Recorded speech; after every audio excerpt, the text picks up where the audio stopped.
کراچی سے ٹھٹھہ کی طرف جائیں تو نیشنل ہائی وے پر تقریباً 60 کلومیٹر کے فاصلے پر دھابے جی اور گھارو کے درمیان بھنبور دیبل کی قدیم بندرگاہ کے آثار اور میوزیم ہے۔ بھنبور کے آثار قدیمہ اس کی بندرگاہ اور ساحل سمندر دیکھنے سے تعلق رکھتے ہیں۔ میوزیم کے باہر ایک بورڈ پر یہ معلومات درج ہیں۔ یہاں کے راجہ بہرمن کی بیٹی سے متعلق سندھ کی رومانوی داستان سسی پنو کے قصے کا مرکز یہی شہر بھنبور ہے۔ پنو مکران کا بلوچ شہزادہ تھا، اس لیے بلوچ قوم کے لوگوں نے سسی سے پنو کی محبت کے طور پر مریخ کے پہاڑوں کی ایک چوٹی کا نام بھی بھنبور رکھا ہے۔ یہ ایک حقیقت ہے کہ بھنبور ایک قدیم شہر ہے جس کا ذکر مختلف تاریخی کتابوں میں کثرت سے ملتا ہے۔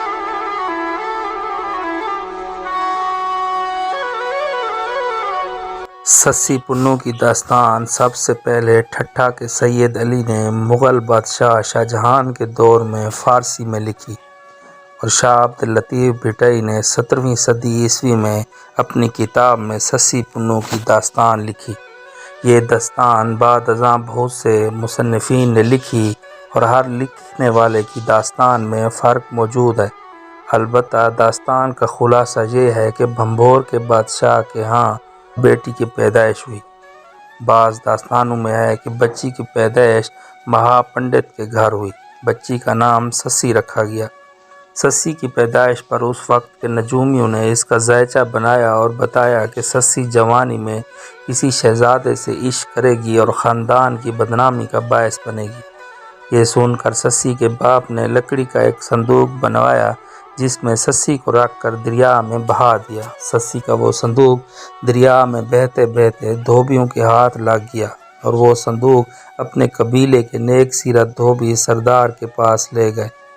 دھوبیوں کا سردار بے اولاد تھا، اس نے سسی کو اپنی بیٹی بنا لیا۔ سسی بڑی ہوئی تو اس کے حسن و سیرت و دانائی کی شہرت کیچ مکران کے خوبصورت اور نیک صفت شہزادے پنو تک پہنچی۔ کہتے ہیں کہ پنو عطریات و خوشبو کے سوداگر کے بھیس میں سسی کے علاقے میں پہنچا اور بالآخر سسی کے عشق میں اپنے آپ کو دھوبی ثابت کر کے سسی کے باپ سے اس کا رشتہ حاصل کرنے اور شادی میں کامیاب ہو گیا اور بھنبور میں ہی رہنے لگا۔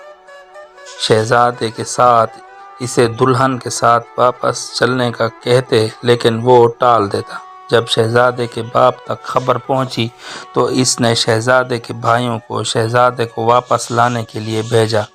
پنو نے اپنے بھائیوں کی آمد سے بہت خوش ہوا اور ان کے اعزاز میں دعوت رکھی جس میں اس کے بھائی اسے کھانے میں بے ہوشی کی دوا ملا کر بے ہوشی کے عالم میں اونٹ پر لاد کر کیچ کی طرف چل پڑے۔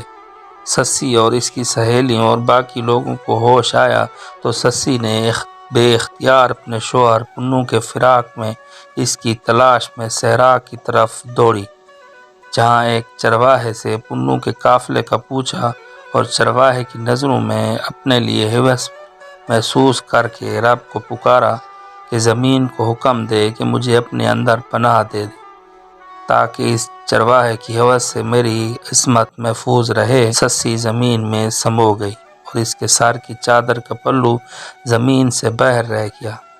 ادھر شہزادے پنو کو ہوش آیا اور جب اسے ساری بات پتہ چلی تو وہ بھی اپنی سسی کے پاس جانے کے لیے پیچھے کو بھاگا تو دیکھا صحرا میں سسی کی چادر کا کچھ حصہ نظر آ رہا ہے اور پاس ایک چرواہا بیٹھا ہے۔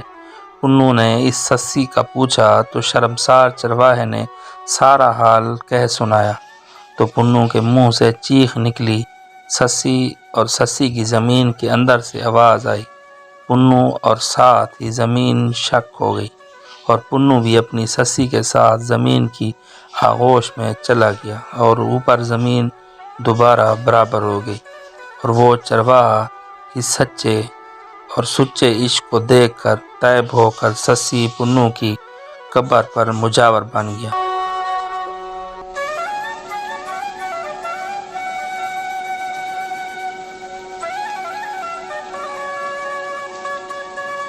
سسی پنو کی قبریں کراچی سے 80 کلومیٹر دور بلوچستان میں لسبیرا کے قریب اسی وادی میں موجود ہیں جہاں وہ زمین میں دفن ہو گئے تھے۔